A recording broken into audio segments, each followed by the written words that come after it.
Sosok bikin Jokowi tokoh terkorup terkuat, ahli Dirgantara, punya informan di Indonesia. Buktikan. Pendukung Presiden Jokowi penasaran dan memburu tokoh Organized Crime and Corruption Reporting Project dan perwakilan Indonesia yang memasukkan Presiden RI ke-7 Jokowi sebagai tokoh terkorup. Sekretaris Jenderal Projo Handoko menilai Ok telah membangun framing menyesatkan tanpa bukti. Silakan saja proses hukum jika memang ada data dan fakta. Jangan cuma omon-omon, ujar Handoko dikutip Kamis 2 Desember 2024. Sebab, faktanya hingga akhir masa jabatannya, penerimaan masyarakat 80% lebih terhadap Jokowi.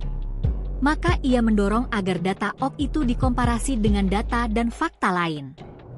Hal serupa juga ditegaskan Ketua Umum Jokowi Mania, Immanuel Ebenezer Gerungan atau Nul yang meragukan kredibilitas terhadap Ok di Indonesia. Terbukti dari hasil penilaian mereka yang ngawur. Apa yang dikorupsi Jokowi? Kata Nul. Ia meminta Ok bertanggung jawab sebab sudah merusak martabat bangsa. Jika Ok netral dan imparsial, jelaskan kriteria dan faktanya.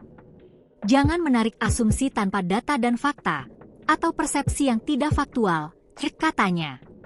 Wakil Ketua Umum DPP PSI, Andi Budiman, meminta Ok menjelaskan, baik secara metodologis agar bisa dipertanggungjawabkan.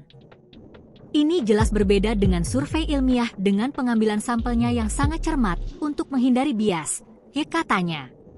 Namun, Jokowi Rabu 1 Januari 2025 mengaku sudah tahu siapa orang di belakang fitnah dan membangun framing jahat tentang diri. Banyak sekali fitnah, banyak sekali framing jahat, tuduhan-tuduhan tanpa ada bukti, yaitu yang terjadi sekarang kan, tutur Jokowi. Terkait apakah bermuatan politis, Jokowi tertawa.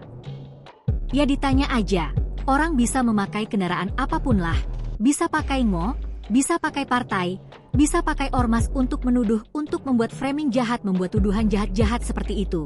Ya, jelasnya. Lantas siapa tokoh pendiri Ok? Organisasi yang berkedudukan di Amsterdam, Belanda ini didirikan Drew Sullivan, seorang jurnalis dan anggota tim investigasi Associated Press. Dia seorang insinyur dinamika struktural proyek pesawat ulang-alik Rockwell Space Systems dan ahli Dirgantara. Pendidikannya teknik Dirgantara dari Texas University. Catatan sejarah pekerjaannya pernah di Bosnia-Herzegovina dan melakukan investigasi reportase dan beberapa negara konflik, maka itu keputusannya merilis tentang sosok Jokowi itu sudah sangat terverifikasi. Selain itu, dia dikabarkan memang memiliki perwakilan di Indonesia yang kini dirahasiakan identitasnya. Download Tribun X sekarang, menghadirkan lokal menjadi Indonesia.